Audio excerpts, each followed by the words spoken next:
Ya Nabi salam alaika, Ya Rasul salam alaika, Ya Habib salam alaika, salawatullah alaika. Assalamualaikum warahmatullahi wabarakatuh. Bismillahirrahmanirrahim. Alhamdulillahi rabbil alamin. Allahumma salli wa sallim wa barik ala sayyidina wa maulana Muhammadin wa ala ali sayyidina wa maulana Muhammad. Qala al-musannif rahimahullahu ta'ala wa nafa'ana bihi wa bi'ulumihi fid dharain amin. Allah berfirman di dalam Al-Qur'an, a'udzubillahi minasyaitonir rajim.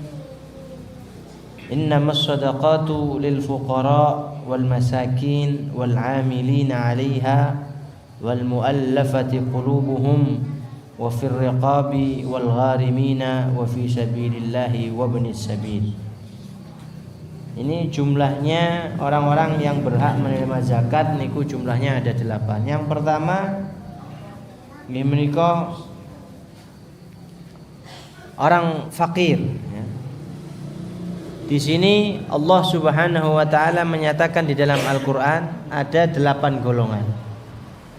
Keindahan bahasa Al-Qur'an, 4 orang pertama niki Gusti Allah menyebutkan pakai lafaz lam. Innamas shadaqatu lil fuqara, pakai lam hurufnya. Pakai lam huruf jar, lil fuqara, lam lit tamlik. Lam ini memiliki arti litamlik. Tamlik niku kepemilikan penuh. Jadi yang menerima zakat, yang 4 orang pertama niki pakai lam Gusti Allah. Ini ada hikmahnya nih, wonten hikmah. Innamas shadaqatu lil fuqara pertama. Wal masakin wal amilina 'alaiha wal muallafati qulubuhum. 4 orang. Kemudian sak mantune 4 niki Gusti Allah genti, tidak pakai lamane. Digenti bi Gusti Allah wa fir riqab. Ya. Pakai fa, pakai fi. Yang pertama pakai lam, 4 orang pertama pakai lam, 4 orang terakhir pakai fa. Wa fir riqabi wal gharimina wa fi sabilillahi wa ibnis sabil. Napa rahasiane niki? Ya, rahasianya ini adalah 4 orang pertama tersebut mereka mendapatkan zakat niki, memiliki zakat niku mempunyai hak zakat sepenuhnya, penuh.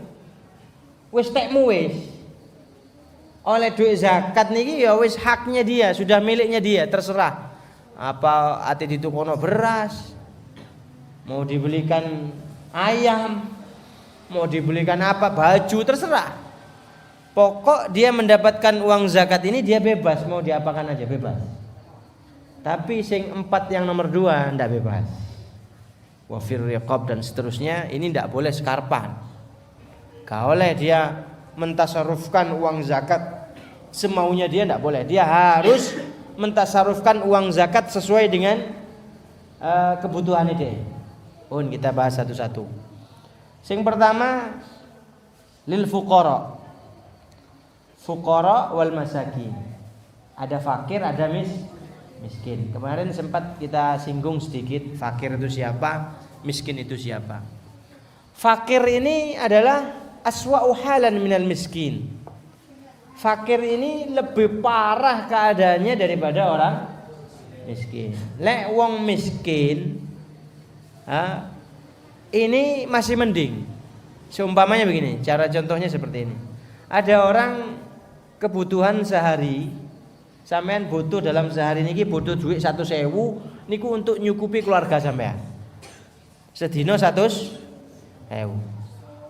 Kok pendapatannya sampean niki ternyata 75.000 dalam sehari, maka sampean niki miskin. Nah, kebutuhan sampean 100.000, pendapatan sampean 75.000, gak bisa mencukupi kebutuhan, niku jenenge miskin. Tapi lek ana wong butuh duit sedina iki butuh duit 100.000. Dia butuh uang 100.000 dalam sehari.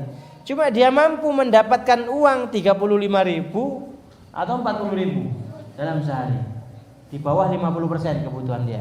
Maka dia ini termasuk orang fakir. Nah, ini lebih parah yang fakir ini. Oleh karena itu di sini lek ana wong fakir oleh duit zakat. Umpamane wong fakir iki oleh duit 10 juta dia, maka dia bebas. 10 juta itu sak karepe. Dia kebutuhannya apa dia? Dia mau dibelikan beras semuanya, ya terserah, enggak apa-apa. Mau dibuat usaha 10 juta ini. Dia ingin membuat usaha apa? Dia bisa apa dia 10 juta? Buka toko umpamane. Dia buat modal, enggak apa-apa. Dia mau berdagang ke pasar 10 juta, uang zakat ini mau dipakai dagang, monggo. Karena uang 10 juta itu murni menjadi hak dia. Murni menjadi kepemilikan si fakir nih mau. Makanya pakai lam tamlik. Lam harfu jar yang berfaedah lit tamlik. Makanya orang yang mendapatkan uang zakat kalau dia fakir maka uangnya itu adalah hak dia, milik dia. Yang kedua miskin. Miskin ini sudah diterangkan tadi ya. Sami ya. Makanya Kanjeng Nabi Muhammad SAW beliau ini termasuk miskin. Dan itu doa Rasulullah. Tapi Rasulullah miskinnya ini pilihan. Kanjeng Nabi ini milih miskin. Kanjeng Nabi ini sebenarnya kalau mau lek gelem Kanjeng Nabi, njaluk sugih kaya apa Kanjeng Nabi ya? Allah Subhanahu wa taala menawarkan kepada Rasulullah Batha Makkah semuanya. Seluruh lembah yang ada di Mekah itu mau dijadikan emas bi Gusti Allah. Kate didadekno emas kabeh kanggo Gusti Kanjeng Nabi Muhammad sallallahu alaihi wasallam. Cuma Kanjeng Nabi mboten purun. Maka Rasulullah ini memilih hidup miskin daripada hidup kaya. Jadi Rasulullah miskin iki pilihan. Karepe dhewe, karepe Kanjeng Nabi pengen miskin. Tapi lek kula sampean miskinnya nasib iku Pak ya. Lek kula sampean miskin iki nasib. Sapa sing gelem? Ayo kon milih umpamane kon milih sugih miskin. Milih apa sampean? Sugih ae. Tapi kok sik miskin ae? Itu berarti nasib ya. Nasib. Lah ya apa terus? Kenapa Rasulullah kok memilih miskin? Kenapa Rasulullah kok sama Allah Subhanahu wa taala didadekno arek yatim? Apa Kanjeng Nabi kok milih miskin? Kok gak milih sugih? Apa Kanjeng Nabi kok Gusti Allah iki didadekno yatim? Dari sejak kecil beliau yatim, belum lahir sudah yatim. Kanjeng Nabi, umur 6 tahun wis gak duwe ibu, yatim piatu. Apa kok didadekno ngono? Ya, supaya anak-anak yatim setelah beliau ini diangkat derajatnya oleh Allah Subhanahu wa taala. Melok kaangkat derajate. Apa Kanjeng Nabi kok milih miskin? Nggih, supados wong miskin sak sampune Kanjeng Nabi, supaya wong miskin dari umatnya Rasulullah ini tidak merasa hina. Supaya orang-orang miskin setelah Rasulullah ini tidak merasa miskin itu suatu aib, bukan aib miskin ini. Ojo apa jenenge? Ojo ngerasa, jangan merasa kecil hati pola sing miskin. Hati-hati, miskin ini kelak di hari kiamat orang mulia. Miskin ini meneh-meneh dadi ratu, dadi raja di dina kiamat. Karena sing dihisab sedikit. Dan sebab Rasulullah miskin, wong miskin dadi mulia. Ana wong sing ngenyek wong miskin, delon. Ana ta? Lek ana wong sing wani ngenyek wong miskin, iku wong sing ndak duwe adab temenan. Iku wong ndak duwe akhlak temenan ya. Rasulullah miskin, ya. Jadi ini faedahnya ya. Dikatakan bahwasanya teng mriki hatta la tankashifal qulubul fuqara wal aitam.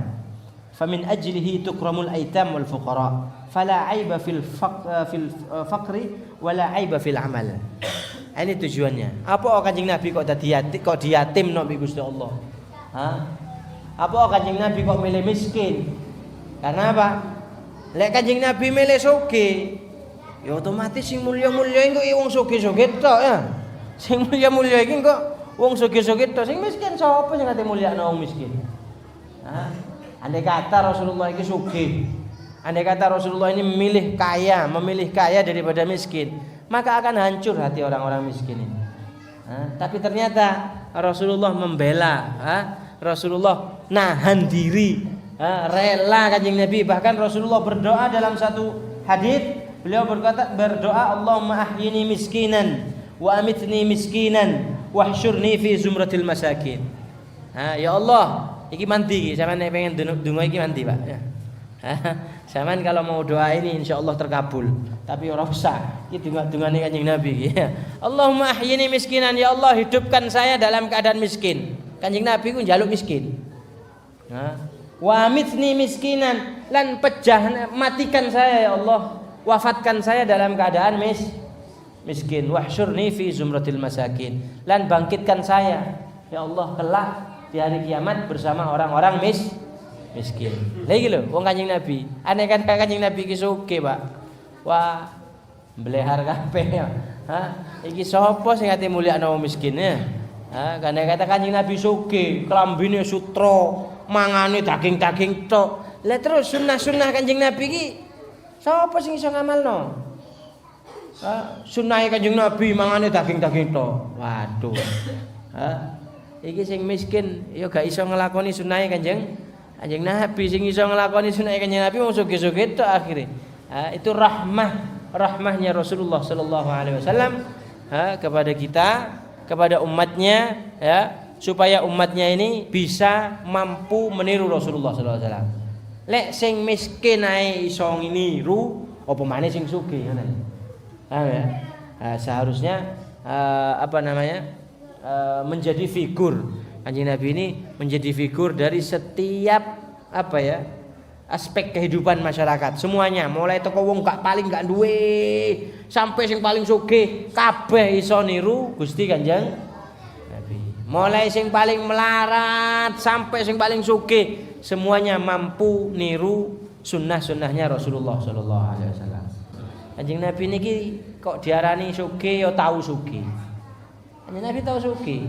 Buktine nek Kanjeng Nabi tau sugih, Kanjeng Nabi niki nate kurban 100 unta. Kanjeng Nabi ini pernah kurban 100 unta. 100 unta iki sapa sing wani kurban 100 unta? Kira-kira. Kula sampean kurban wedhus siji rumangsane wis gagah wisane. Kita kurban satu kambing aja ceritanya gak mari sampai 5 bulan gak mari ceritanya ya. Wingi sing digawe sate ku wedhusku iku ya. Wingi sing gawe aku iku sing korban gak mari-mari ceritane. Padahal wedhus siji Rasulullah unta Pak 100. Dan beliau sembelih sendiri 60 apa 70 ekor. Beliau sembelih sendiri dengan tangan beliau sendiri. Dibelah dhewe. Iki ndudukno oleh Kanjeng Nabi kuat. Sisanya dilanjutkan oleh Sayyidina Ali karramallahu wajhah, menantune Kanjeng Nabi Muhammad sallallahu alaihi wasallam. Rasulullah sallallahu alaihi wasallam korban 100. Lek siji unta iki 100 juta. Umpamanya unta satu ini harganya 100 juta. Lah ping 100 piro? 100 juta ping 100, 10 M. Ana ta wong kurban 10 M? Lek wong kurban 10 M iki kira-kira wong miskin apa wong sugih kira-kira? Sugih berarti ya. Iki Kanjeng Nabi ngekeki contoh nang wong-wong sing sugih iki lho. Aku sugih kurban sakmene. Ya, aja rumangsa hebat kurban sapi 10 ae wis meliti. Sapi lagi 10 wis koyo wis kono maneh wong paling loman aku sak Pasarban. Aja paling ngerasa paling loman ya. Sapi 10 ana wedhus siji wis waduh wis kok sak kampung wis paling hebat dhewe. Hati-hati, Kanjeng Nabi pernah korban 100 onta wala fakhar, dan beliau tidak pernah membanggakan diri. Beliau adalah contoh dari semua orang. Sing sugih contone ya Kanjeng Nabi, sing miskin ya nyuntuh Kanjeng Nabi, sing gak duwe ya niru Kanjeng Nabi. Semuanya ya. Itu yang bisa ditiru. Ndak ono menungso siji tapi iso ditiru oleh seluruh lapisan masyarakat, iso niru kabeh gak ono. Iku menungso sempurna. Beliau adalah manusia sempurna, satu sosok manusia tapi mampu memberikan contoh dari seluruh aspek kehidupan, mulai paling ngisor sampai paling dukur sudah diberikan contoh semua oleh Rasulullah sallallahu alaihi wasallam. Iki jenenge wong sempurna. Makane kalau fakir kadang-kadang wis ndak duwe apa-apa, tapi lek miskin kadang-kadang sik duwe apa-apa. Miskin ini kadang-kadang sik duweni sepeda motor. Wong miskin itu kadang-kadang sing duwe pickup, iku wong sepeda wong ya. Aja rumangsa wis duwe pickup sugih iku, aja. Kadang-kadang wong miskin iki ya sik duwe mobil kadang-kadang. Tapi miskin kehidupane. Ya, kok iso miskin kehidupane? Ya iku mang botone 100.000, penghasilannya sedina mek 75. Ha iki gak nutut iki. Jadi sik miskin. Contohnya mana? Di dalam Al-Qur'an Gusti Allah menegaskan. Di dalam Al-Qur'an. Beliau Allah berfirman di dalam Al-Qur'an, "A'udzubillahi minasyaitonirrajim. Ammas safinatu fakanat limasakina ya'maluna fil bahri fa aradtu an a'ibaha." Di surat Al-Kahfi, saya baca di surat Al-Kahfi. Di situ Allah Subhanahu wa taala menyatakan ammas safinatu. Apa safina ini? Perahu ya. Perahu besar, perahu gede safina ini. Amma safinatu fakanat limasakin. Jelas Gusti Allah mengatakan, iki perahu-perahu iki nggene sapa? Nggene wong miskin. Loh, berarti wong miskin iki oleh duwe barang ya. Berarti wong miskin kadang-kadang definisi orang miskin ini kadang-kadang punya barang juga. Iki Gusti Allah menyatakan sing duwe perahu iku milik orang-orang miskin. Fakanat limasakin fa aradtu an a'ibaha. Makane mbek Nabi Khidir perahu iku dibolongi, dicacati, dibolongi, ditutuki, dibolongi. Sampai Nabi Musa ngurang-muring, perahu api-api kon bolongi kabeh iki apa ceritane? Perahu yang masih bagus kamu bolongi, kamu rusak. Apa maunya kamu ini? Khidir. Nabi Khidir apa maunya? Nabi Musa gak tutup. Nabi Musa tak tutup, ilmune tak tutup. Kan? Kandhani lek melok aku ojo komentar kok, komentar. Aduh nggih sepurane. Apa ternyata? Ammas safinatu fakanat limasakin ya'maluna fil bahri fa aradtu an aibaha wa kana wara'ahum malikun. Di depan mereka, tapi bahasanya warok bermakna amam. Ono lho warok bermakna amam iki. Warok kan artinya belakang. Tapi fakana wara'ahum ay amamahum. Kenapa perahu ini kok dirusak ambil Nabi Khidir? Karena Nabi Khidir diberitahu oleh Allah Subhanahu wa taala di depan sana wa kana wara'ahum malikun. Ada seorang raja. Duduk raja ya malikun di sini ya perampok ngono ya. Kayak apa kalau perampok yang ada di laut ini? Bajak laut. Malikun ya'khudhu kulla safinatin ghasba. Yang mana seorang raja yang mengambil setiap perahu yang bagus-bagus.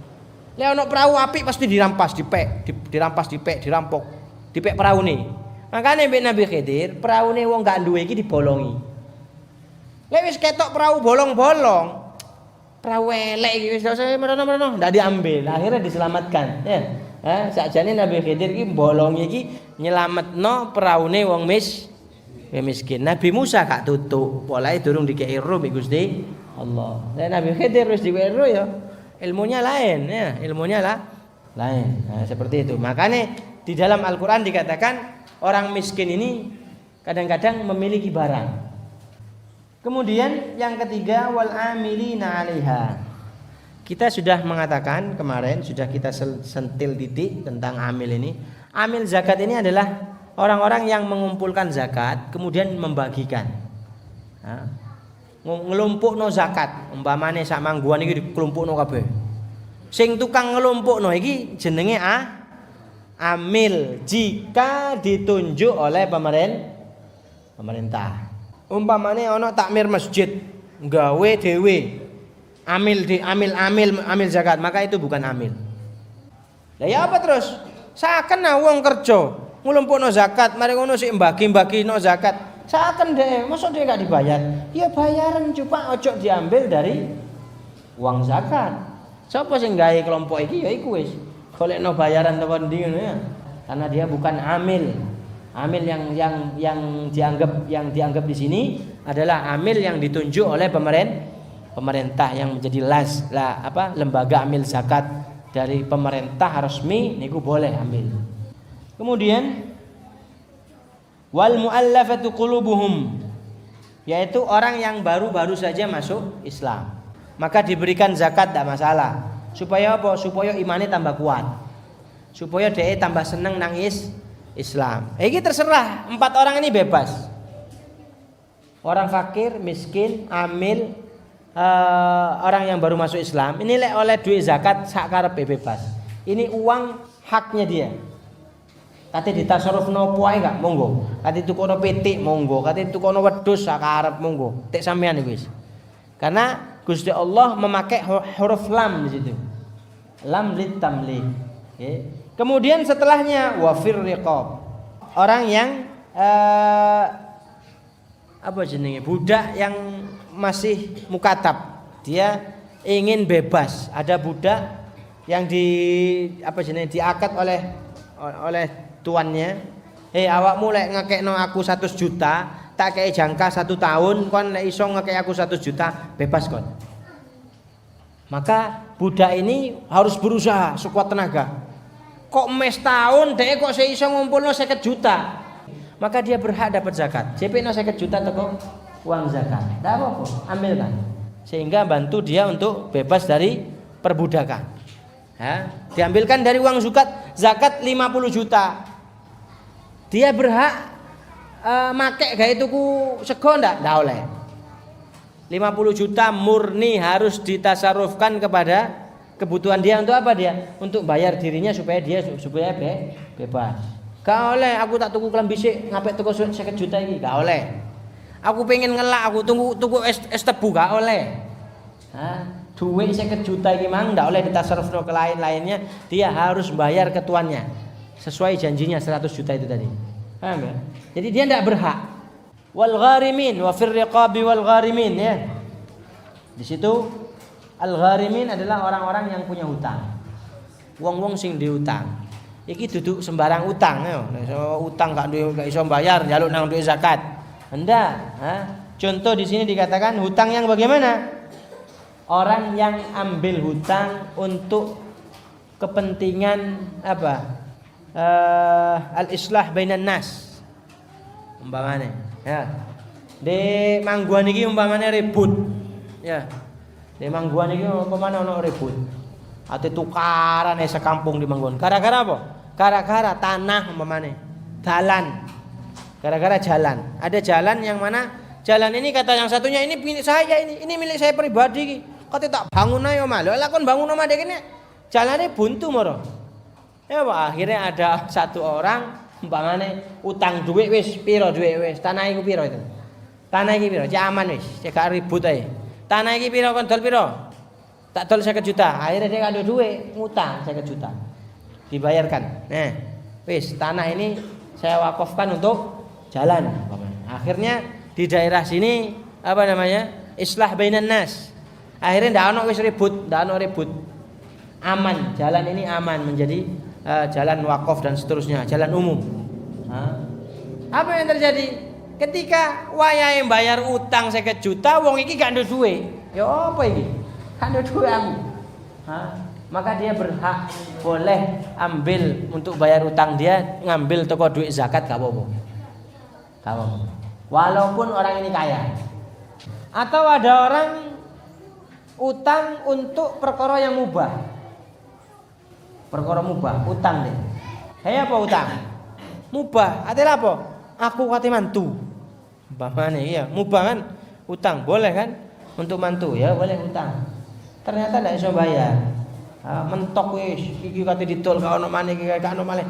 Wis akhirnya njaluk nang dhuwit zakat. Ndak apa-apa. Ndak apa-apa. Cuma gak oleh lebih. Utangmu piro? Utangi 5 juta ngomong 10 juta. Iki sing ndak iso oleh ya. Utangmu piro gawe mantu wingi? Lek utangi 5 juta gak oleh njaluk 5 juta 500. Iki sing 500 tak gawe blonjo. Lah ndak oleh iki. Ndak oleh. Karena dia pakai fee tadi. Wa fir riqab wal gharimin. Gak oleh lebih. Lek ngapik lebih teko utangi dia, maka dia wajib balikno. Dosa le. Balikno, wajib dibalikno. Mboten angsal digawe apa maneh digawe ya dianggap bati ya tutup batiku ya. Bahkan di sini orang sing ngutang kanggo maksiat pun oleh, pokok wong tobat. Kanggo apa kon utang? nanggap orkes. Iya. Utang nanggap orkes tadi ya. Kayak apa kamu utang? Aku utang nanggap orkes. Biyen ya. Tapi saiki wonge tobat. Pokok tobat di sini auli maksiatin wa taba. Qalu yu'ta wa qila yu'ta walau dainan ajilan ya. Ngundang kiai nyalami 200.000, ngundang artis.